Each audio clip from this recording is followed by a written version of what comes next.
Good day, viewers. We have a sample question in physics under velocity time graph and other calculations that are therein. And it goes thus: a car starts from rest and accelerates uniformly for 20 seconds to attain a speed of 25 meters per second. It maintains this speed for 30 seconds before decelerating uniformly to rest. The total time for the journey is 60 seconds.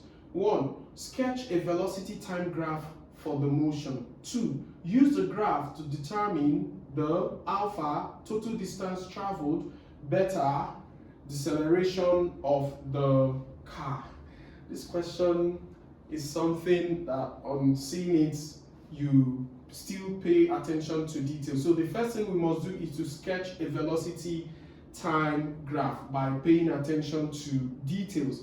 Now, in the first question, let's start with the solution. In the first question, which is the sub number 1, our velocity time graph, that is a graph wherein the vertical axis is velocity in meters per second and the horizontal axis is time in seconds.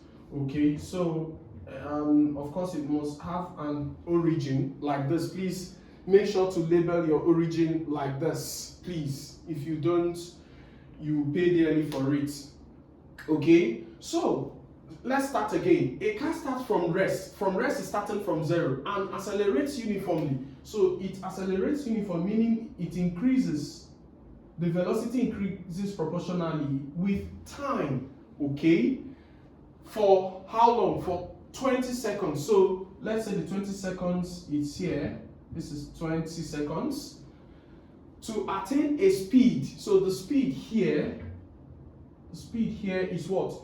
25 meters per second. So that is the first instance. It maintains this speed for 30 seconds. So maintains meaning that the speed or velocity remains constant for the next 30 seconds. So 30 plus 20, I think this place should be the 50th second. Okay, sorry, I need to remove this. So this is time in seconds.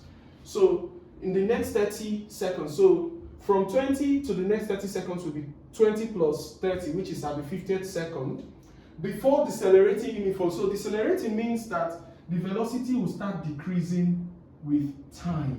So this is deceleration. Mind you, increasing proportionally is acceleration.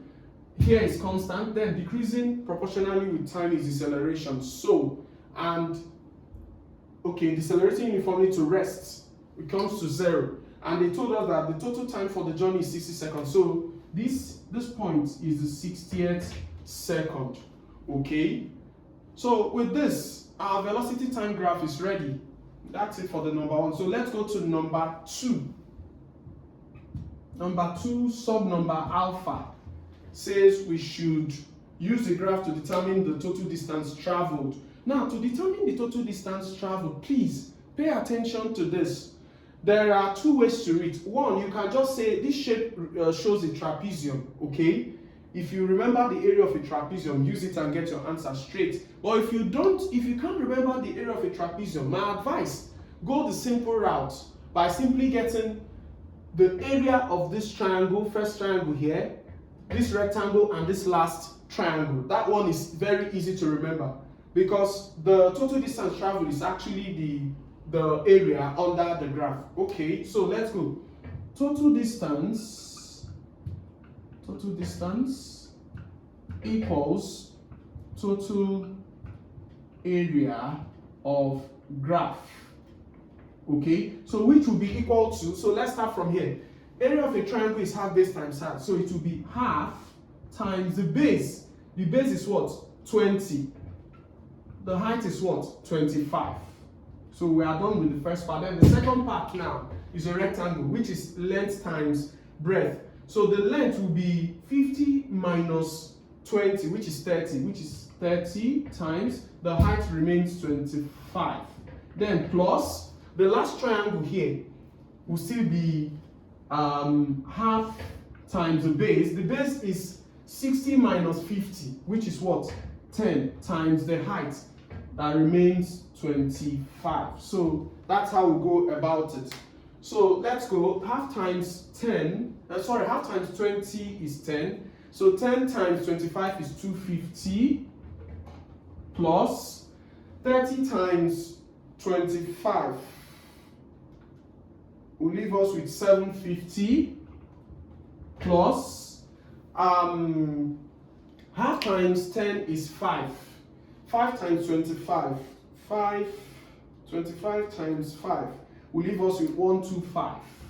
125. So if we add all of this, 125 plus 750 plus 250, it will leave us with 1125 meters. This indeed is the total distance traveled by this car.